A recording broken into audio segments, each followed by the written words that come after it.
Non, faut que j'enlève le ketchup. Le coiffe en arrière, voilà, hop, derrière les oreilles. Hop. Je n'ai pas été chez le coiffeur. Alors on y va. Ah ouais.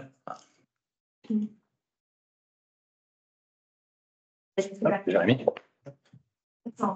On commence. On attend que tout le monde arrive. On va peut-être attendre un petit peu. Ouais. Bonjour à tous. Bonjour. Bonjour.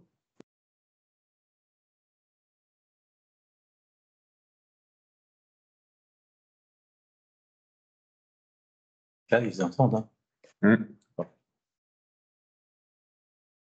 Alors, on attend encore 2 petites minutes que vous soyez le maximum d'inscrits. Pour l'instant, vous êtes déjà 254 000.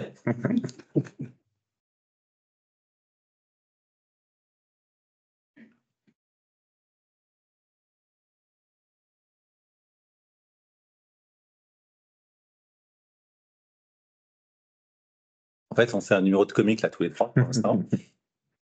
Mais c'est du comique On a oublié le texte. sans texte et on essaie de ne pas bouger. Vous trouviez ce qu'on essaye de faire de comique.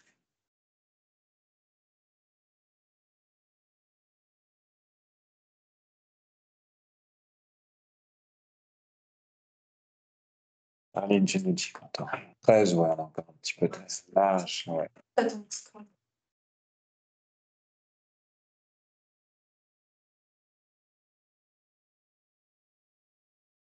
Je fais la main. Vas-y, essaye. On va voir si ça ne fait rien.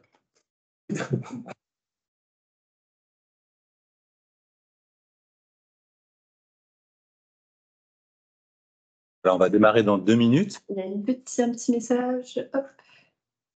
Bonjour à tous, on vous entend très mal, il y a comme un écho. Ah. Et là, est-ce que vous entendez toujours aussi mal? Qu'on corrige tout de suite s'il faut.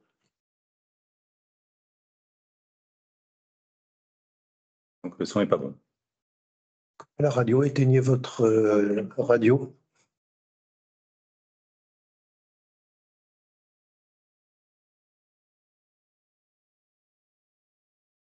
Vous avez déjà eu un problème de son quand même. C'est les deux. Il faut en couper un? Est-ce qu'on en coupe un? Non, il ne faut pas qu'on coupe celui-ci, sinon on n'entend plus rien. Non, celui-là. Regarde, il y en a 2. Ça va côté son. Ah, et on teste avec Alice, du coup. Oui, bah, du côté son, de mon côté en spectateur, ça va. Après, c'est vrai que comme la salle est un peu grande, on a une impression que la salle est un peu vide, mais on vous entend parfaitement. Il faudra Peut-être qu'on du parle. côté utilisateur. Il faudra peut-être qu'on parle plus fort, comme ça. Est-ce que c'est mieux? Pas spécialement. Ok. Ah, là, non, c'est bon. Ça fait caisse de résonance? Non.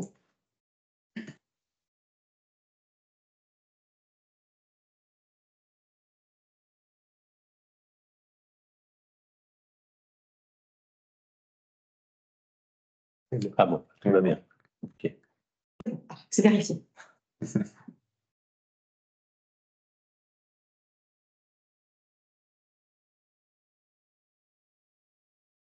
T'as combien? Que 14.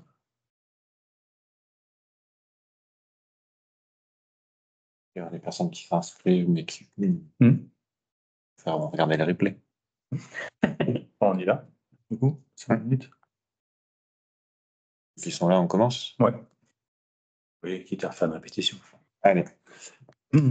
Bienvenue dans les locaux de la CPTS. Donc, je suis Jérémy Chauby, masseur kinésithérapeute au Havre et trésorier de la CPTS et de l'association Sextant. Donc, nous voici réunis aujourd'hui pour faire un petit webinaire sur le pôle santé 100% LH et plus particulièrement sur l'adressage. Donc, juste pour faire quelques rappels des règles du jeu de ce webinaire, pour la parole, le plus important, voilà, vous avez bien vu, c'est de parler au niveau du petit onglet qui est... Alors, si vous voulez parler, il y a la conversation sur la droite, mais surtout, si vous avez des questions, il y a un petit onglet questions et réponses en haut, QR, qui vous permettra de poser des questions pendant la présentation. Et dans la deuxième partie du webinaire, il y aura ensuite toute une partie où on répondra à vos réponses. On répondra à vos questions, pardon. Donc, n'hésitez pas à mettre des questions au fur et à mesure et on y répond par la suite. D'autres petites règles, c'est enregistré, ça sera disponible en replay pour les professionnels de santé qui n'ont pas pu y participer. Et on vous fera aussi peut-être un petit retour écrit où on vous enverra éventuellement la présentation sur l'adressage. Donc, je me suis présenté, mais je vais laisser mes collègues à ma droite se présenter aussi. Mathieu. Oui, je vous présente Jean-Michel Ferron qui a monté le projet avec nous. On l'a fait, voilà, et qui a entraîné avec lui dans son sillage et par son dynamisme beaucoup de jeunes médecins retraités. Voilà.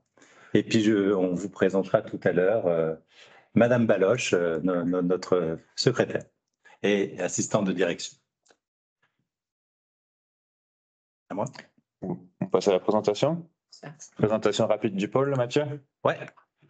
Alors, vous savez certainement ce que c'est, mais je peux quand même prendre 5 minutes pour vous rappeler la genèse. Hein, c'est vraiment la rencontre de deux choses. C'est un besoin impressionnant de médecins traitants sur notre territoire, et puis donc des patients qui sont en plus en affection longue durée, qui sont désespérés d'avoir un médecin traitant, et vraiment pour eux, c'est absolument indispensable d'avoir un suivi chronique, régulier, avec un centre ou un médecin traitant qui connaisse bien le dossier et qui puisse s'adapter rapidement. On voyait arriver sur le territoire grâce au SAS, on voyait des patients débarquer dans nos cabinets avec des gros dossiers.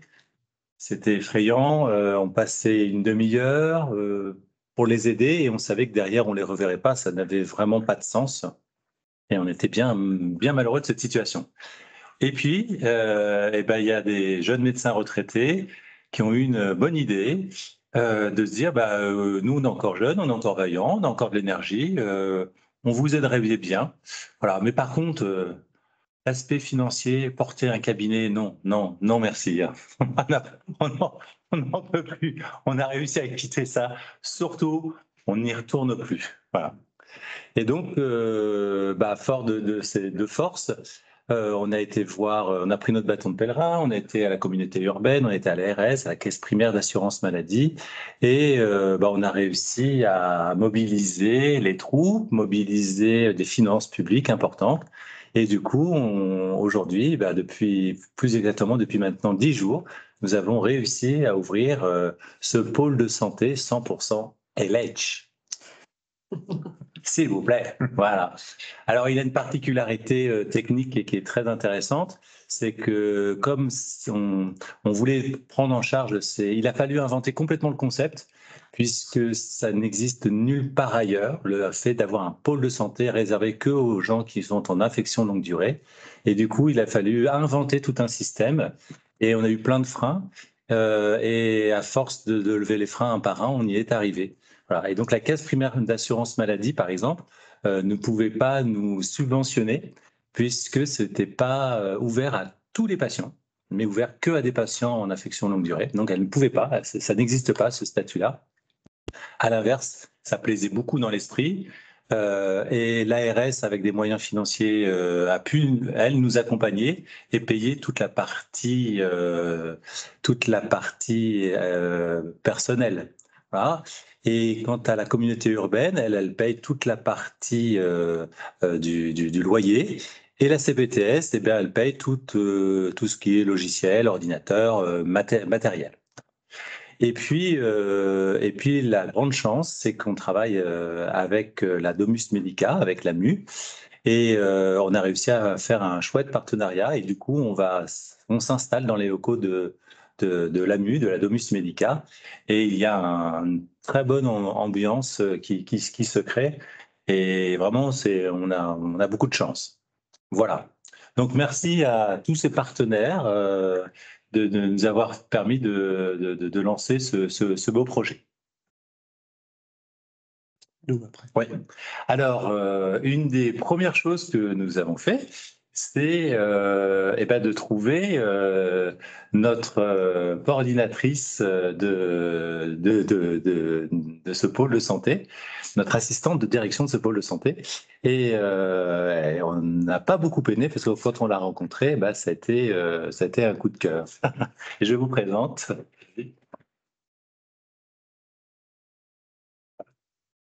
Donc, je vous présente Madame Baloche, voilà, qui est très timide comme ça au départ. Je vous laisse dire un petit mot.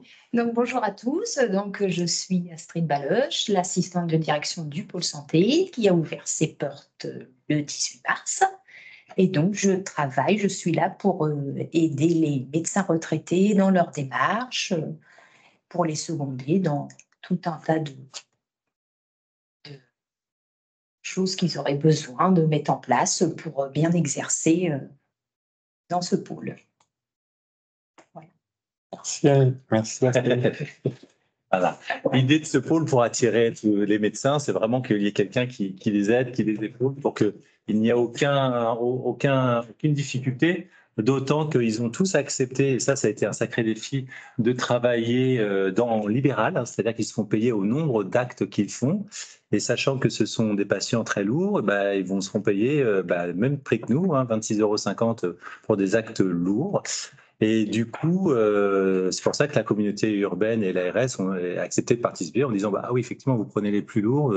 Du coup, on vous aide financièrement à porter toute la charge financière. Voilà.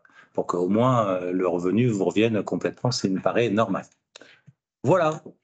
Jean-Michel, tu nous présentes les chiffres de ce centre? Oui, alors, je pense que vous connaissez déjà le nombre de patients qui n'ont pas de médecin traitant dans la région du Var. Je pense qu'on était à 45 000. Et au niveau des patients en affection longue durée sans médecin traitant, on est à 2500 patients. Donc, normalement, on devrait pouvoir faire des consultations dans ce pôle de santé pour 10 à 20 patients par jour, puisqu'on est normalement 2 médecins le matin, 2 médecins l'après-midi, quand on aura à plein régime, je dirais. Et ça fera à peu près 1200 patients dans l'année. Donc, on ne pourra pas prendre tous les patients en affection longue durée qui n'ont pas de médecin traitant, mais une bonne partie en tout. Peut-être que plus tard, on fera les visites, mais pour l'instant, ce n'est pas le cas. Pour l'instant, c'est le démarrage. On voit un petit peu ce que ça donne et on verra par la suite. Voilà un peu les chiffres à donner. Je ne sais pas s'il y en a d'autres. Ou... Non, c'est bien. On va passer aux critères d'éligibilité, aux conditions pour que vous nous envoyiez vos patients. Donc, tout est résumé sur cette diapo. Et il est donc impératif, première chose, que la condition d'affection longue durée soit respectée. Donc, le patient doit être en affection longue durée. Ou la petite, on va en parler ensuite. Le patient ne doit pas avoir de médecin traitant déclaré, donc à bien vérifier avant. Le patient peut se déplacer ou être déplacé vers le pôle santé. Comme l'a dit Jean-Michel, dans un premier temps, pas de domicile. Et une petite note qu'on rajoute, c'est un patient qui nécessite un suivi chronique et qui n'aurait pas encore de prise en charge à 100% peut être envoyé au pôle de santé 100% LH. Donc si vous pensez que votre patient nécessite un suivi chronique et qu'il faut faire les démarches pour qu'il soit en ALD, là vous pouvez nous l'envoyer. Donc c'est impératif qu'il soit en ALD ou qu'il le devienne rapidement, et c'est grâce au centre qui le deviendrait. Donc, c'est relativement clair, les trois conditions. Donc, on ne parle plus de patients complexes, on ne parle plus de tout ça. C'est vraiment ces critères qui sont retenus maintenant. Jean-Michel, tu veux rajouter quelque chose? Oui, je voulais rajouter quelque chose parce que beaucoup de patients n'ont plus de médecin traitant, donc effectivement, ils ne sont pas forcément déclarés en affection longue durée. Un diabétique qui n'a pas de médecin traitant ne va pas être en affection longue durée, mais il peut y être. Donc, il peut venir au pôle de santé. Les patients ne doivent pas avoir de médecin traitant déclaré. C'est pas tout à fait vrai parce que, en fait, quand le médecin part à la retraite, le patient reste toujours avec un médecin traitant déclaré, qui est son médecin qui est parti à la retraite. Et donc, il a un médecin traitant déclaré. Mais il faut que son médecin traitant soit parti à la retraite. C'est ça le problème. Et c'est un patient en affection longue durée qui a sûrement un médecin traitant déclaré, mais dont le médecin est parti à la retraite, donc il n'a plus de médecin traitant. Point, c'est tout. Mais il a sûrement un médecin traitant déclaré. Sur la carte vitale, lorsqu'on va voir, il y a marqué oui, médecin traitant déclaré, oui. Mais il faut que le médecin soit parti à la retraite. Voilà. Je voulais rajouter. Est-ce que vous avez des questions sur... Donc, vous avez compris que c'était 3 critères. Hein. Vous retenez les 3 critères. Affection longue durée, ne pas avoir de médecin traitant en pratique et pouvoir se déplacer. Hein, c'est vraiment ces 3 points qu'on retient à chaque fois. Il y a des questions sur le chat. Souhaitez-vous y répondre maintenant? Oui. Alors, première question, quels sont les critères d'exclusion éventuels? Je vois pas pourquoi il y aurait des critères d'exclusion, du moment qu'il peut se déplacer, du moment qu'il est en affection longue durée. Voilà, il n'y a aucune. Alors évidemment, s'il est blond, peut-être pas, mais on accepte les demi-teintes. Il y a une autre question de Sonia, c'est ça? Oui. Peut-être adressé quel que soit le type d'ALD, patient ALD pour patoxie par exemple. Oui.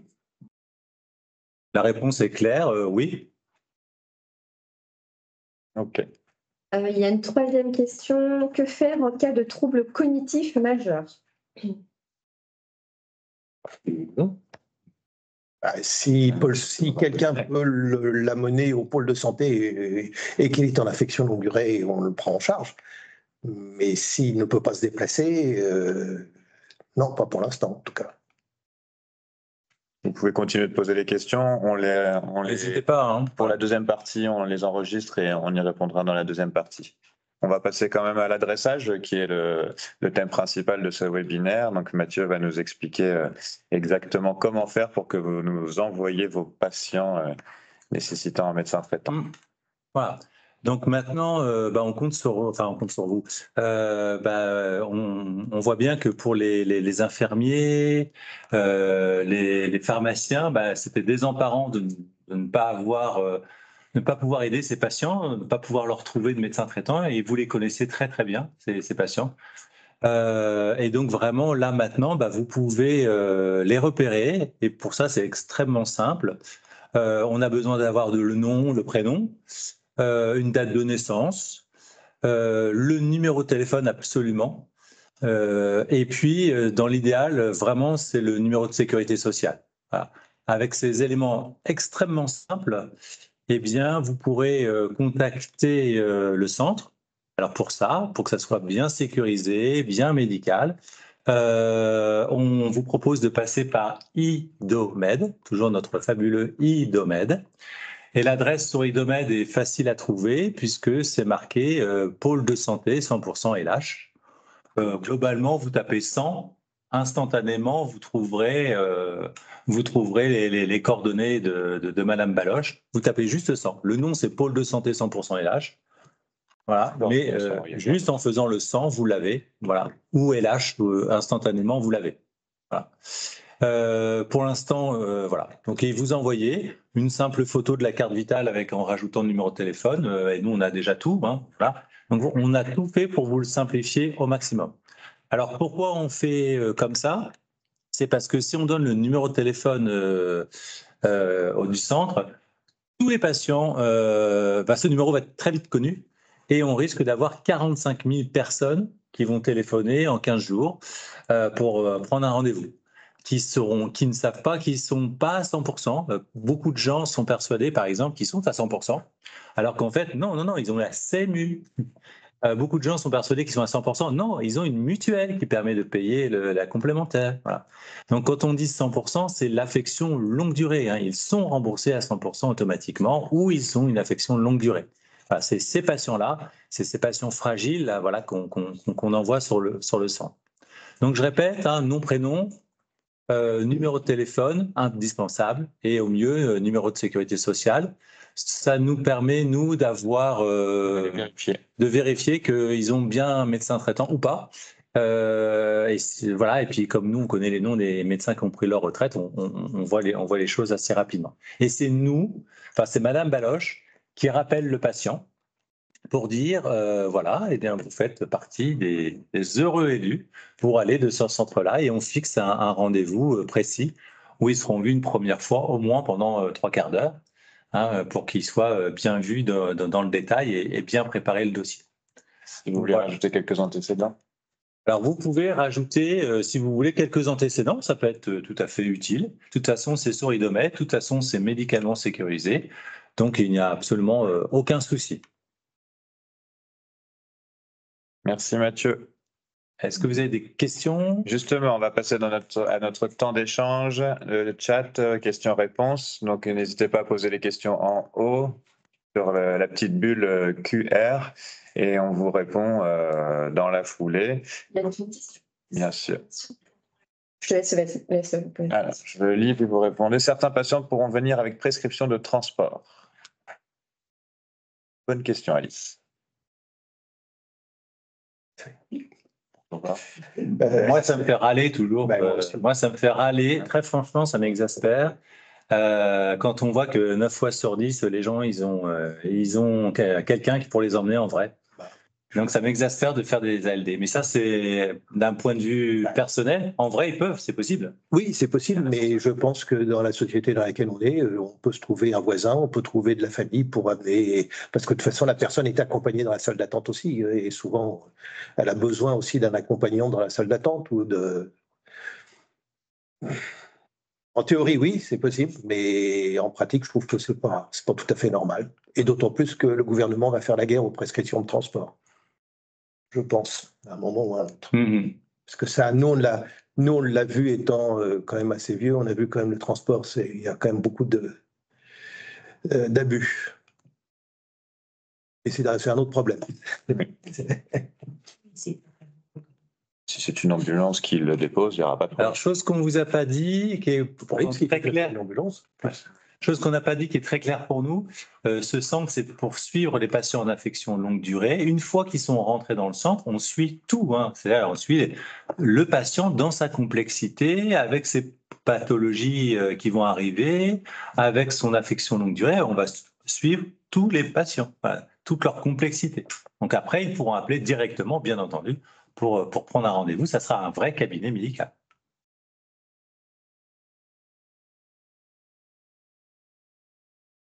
Alors, faut-il envoyer une photo de l'ordonnance afin qu'elle soit préparée à l'avance dans le centre par l'équipe? Pour moi, non, parce qu'une ordonnance, on doit réfléchir à la prescription. Donc, il faut qu'on ait le patient, il faut qu'on ait les antécédents, il faut qu'on ait beaucoup de questions à poser. J'aurai des exemples, de changement d'ordonnance lors de la rédaction de l'ordonnance. Non, pas de photo, non. Non, mais par contre, il faut qu'il vienne avec son ordonnance. Et ses ordonnances, que ce soit l'ordonnance du médecin, de l'ancien médecin traitement qui est parti à la retraite, l'ordonnance du spécialiste, parce qu'il y a maintenant les spécialistes qui font les ordonnances aussi, à cause du manque de médecins traitants. Donc, il faut qu'il vienne avec toutes ses ordonnances et qu'il vienne avec son dossier. Parce que j'ai certains patients qui sont venus sans dossier. Non, il faut qu'ils viennent avec leur dossier. Ou une clé USB ou le dossier, mais le mieux, c'est clé USB, dossier et ordonnance. Voilà. Et nous, on fait le tri. Merci Jean-Michel. Merci Sonia. Il y a Sonia qui nous remercie. Ce n'est pas une question, mais merci. De rien, Sonia. Alors, bonne question. Est-ce que ce sera toujours le même médecin pour le malade? Non, ça ne sera jamais le même médecin pour le malade. Ça peut se faire. On peut demander à revoir le patient si on sait à quel moment on va consulter. Il faut savoir qu'on consulte pour l'instant en demi-journée. Et bon, c'est pas rempli complètement, mais on consulte plutôt en demi-journée. En fait, l'idée, c'est que ça soit le pôle de santé qui soit le médecin traitant, en gros. C'est-à-dire que le dossier va être au pôle de santé, on aura toutes les informations, l'ordonnance.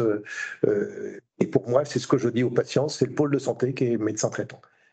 Et le fait que ça soit à l'AMU est assez intéressant aussi parce que lorsqu'ils viennent en urgence à l'AMU, au moins le dossier sera là. Je ne sais pas si j'ai répondu à la question. Tout à fait, merci Jean-Michel.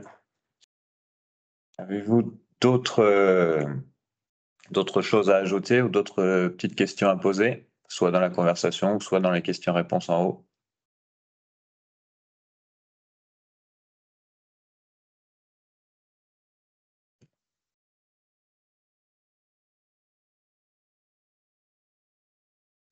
L'autre, ça en a répondu.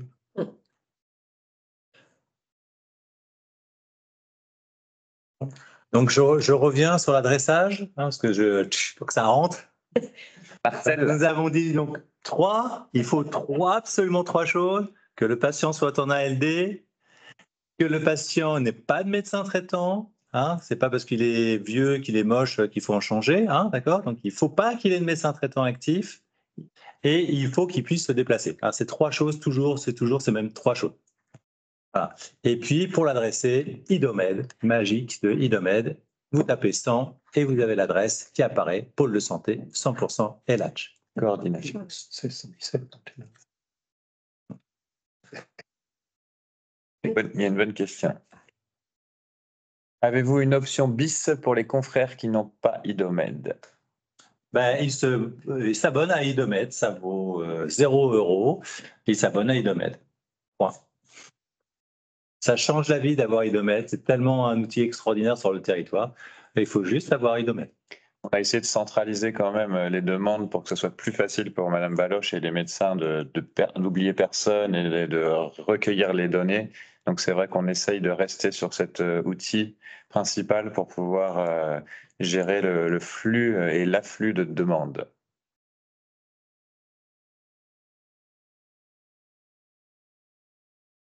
Il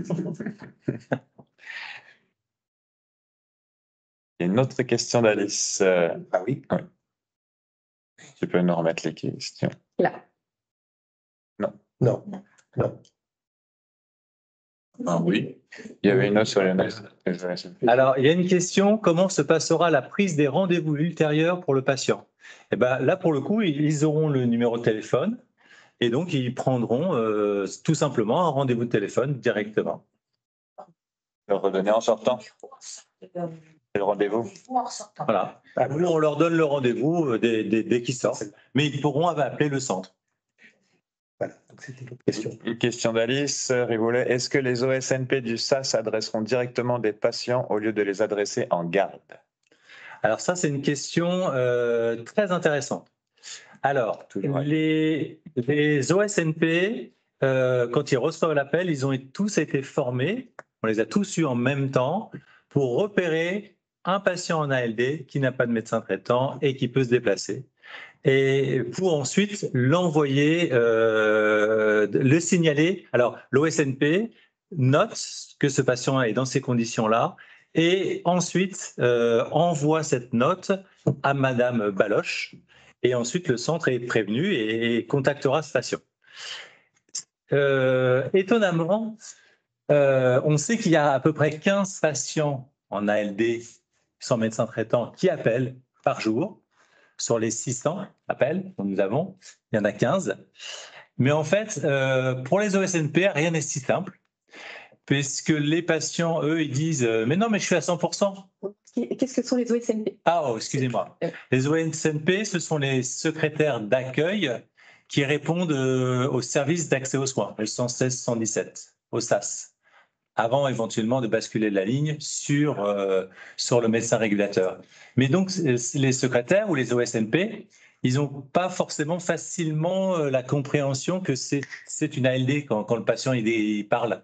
C'est pas évident. Et donc, du coup, ils n'en ont repéré pour l'instant que 3 en moyenne par jour. Pour vous dire, voilà. Donc, c'est important que les médecins, quand ils reçoivent le patient et qu'il est en ALD, le sachent et à ce moment-là, nous le signalent. Voilà. Et la deuxième source de difficulté, c'est que quand les patients appellent donc le 116-117 ou le SAS, ils ont besoin de leur ordonnance tout de suite, là, maintenant. Et le centre n'est peut-être pas toujours en capacité de répondre là, tout de suite, maintenant. Oui, dans une semaine, mais pas forcément dans 2 jours. Voilà. Donc, donc, pour répondre précisément, est-ce que les OSNP du SAS adresseront directement les patients au lieu de les adresser en garde? Oui, ils peuvent le faire, mais ils le font peu. Voilà. Est-ce que ça répond bien à vos questions? On est complet. Charline, j'ai vu 2 petites questions passer, notamment quelqu'un qui est arrivé en cours de réunion qui rappelle...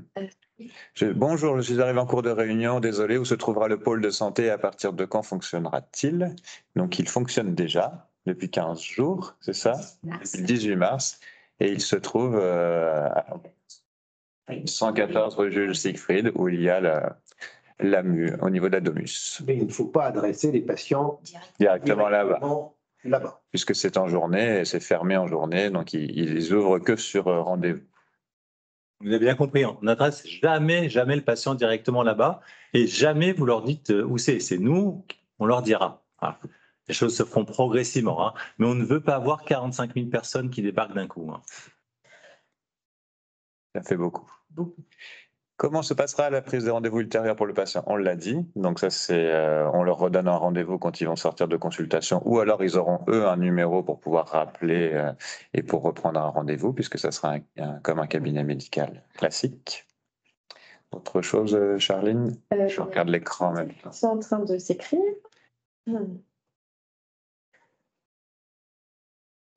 On enverra peut-être, Charline, la présentation aux participants Oui. pour rappeler les 3 choses et puis l'adresse et les critères d'adressage, puisque je pense que... Alors, on va vous envoyer, les documents, hein, les critères d'adressage et comment adresser.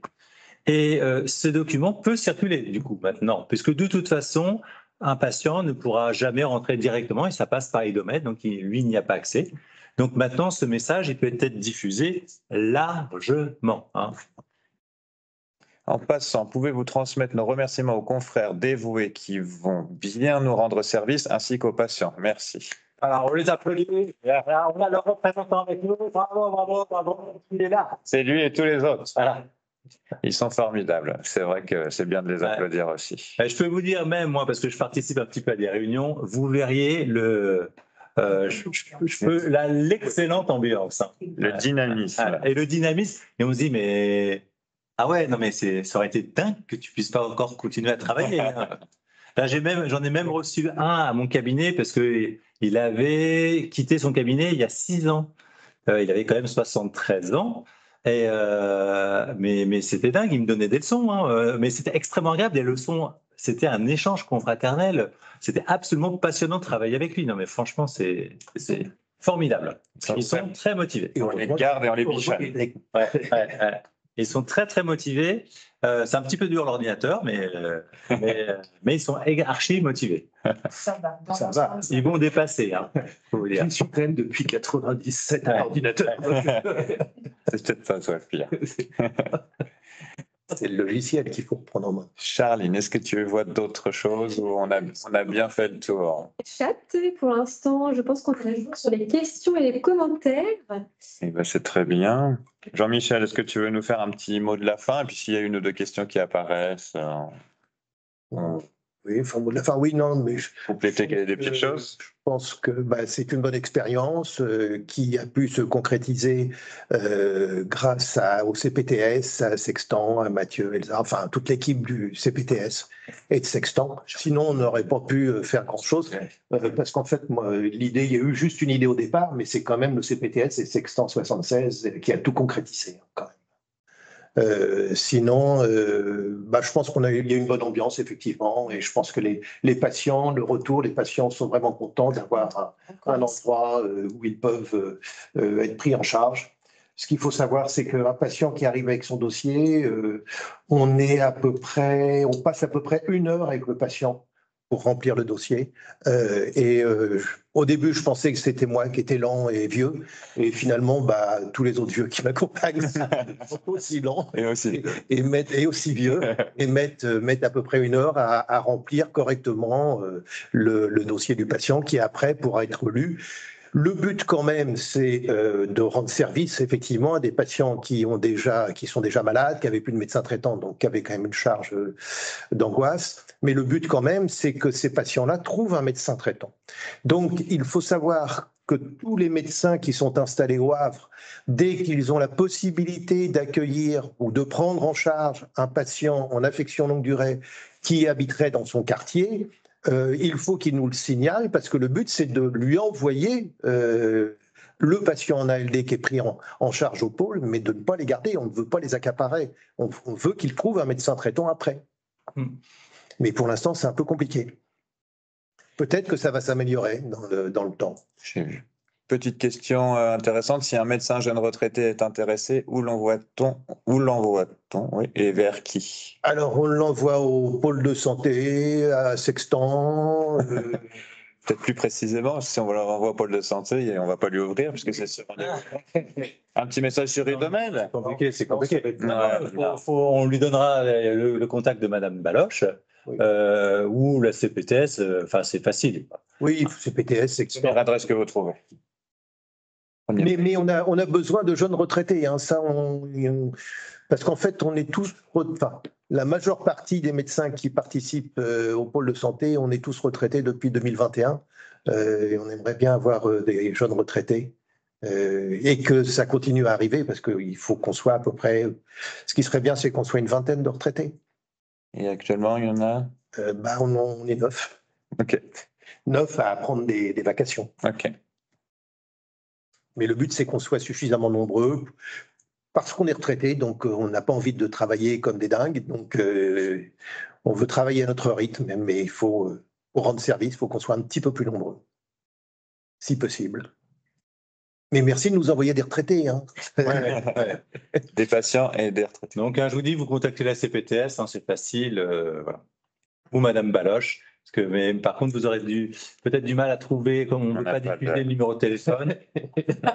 La CPTS. Vous nous contactez la CPTS, c'est facile. Nous prendre retraite anticipée pour vous rejoindre. Pourquoi pas? Non, Alice, on a encore besoin de ça. Il faut bien être conscient que c'est des demi-journées. Voilà, financièrement, vous seriez d'ailleurs pas assez malheureux. Ça vous permettrait pas de vivre. Hein. Même si toutes les charges sont payées, là pour le coup. Il faut pas déshabiller les autres. Non. Et puis financièrement, on a fait en sorte que le système soit à l'équilibre. Juste ce qu'il faut pour que voilà, qu'on gagne pas plus dans ce centre qu'ailleurs. Même si on a enlevé toutes les charges, mais comme c'est des patients beaucoup plus lourds, voilà. Donc l'idée, c'est vraiment de laisser les choses en place, évidemment. On te propose de rester dans les quartiers sud, si ça te va bien. Mais bon, plus tard. Voilà. Si ça message que ta place est au chaud.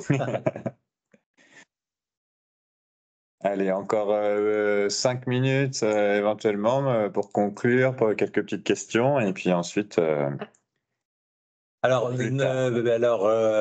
prévenez-nous quand vous ferez à domicile. Alors, aujourd'hui, on a une chance extraordinaire, je vous le rappelle sur le web quand même, c'est que l'ensemble des médecins s'engagent à assurer les visites à domicile, hein, à tour de rôle, hein, tout, matin et soir et jusqu'à minuit. Enfin, c'est inouï, et ça, quel que soit le jour de la semaine, le lundi, le samedi, le dimanche, on est là et on assume le boulot et c'est extraordinaire. Et donc ces patients à 100%, du coup, ils continuent à être suivis. Voilà, c'est pas l'idéal, ça serait qu'il y ait un médecin dédié qu'à ça serait vraiment idéal.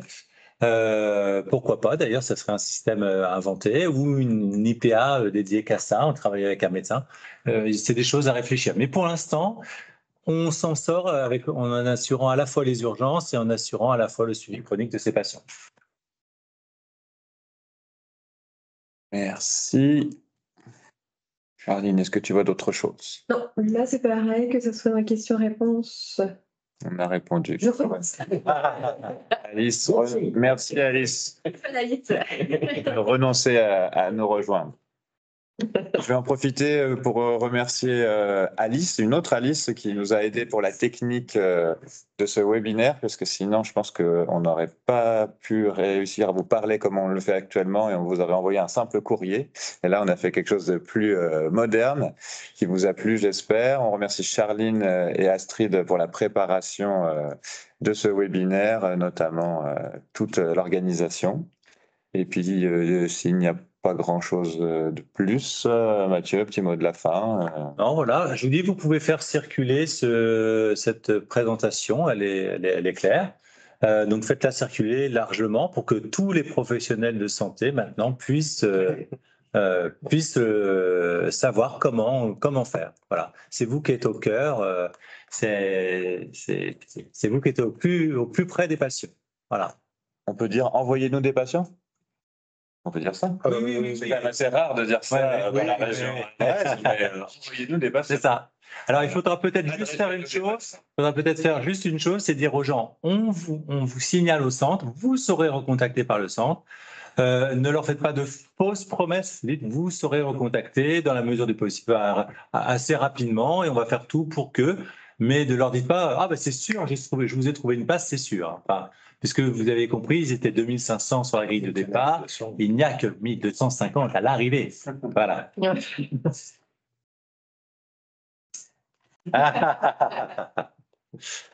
C'est parti. OK.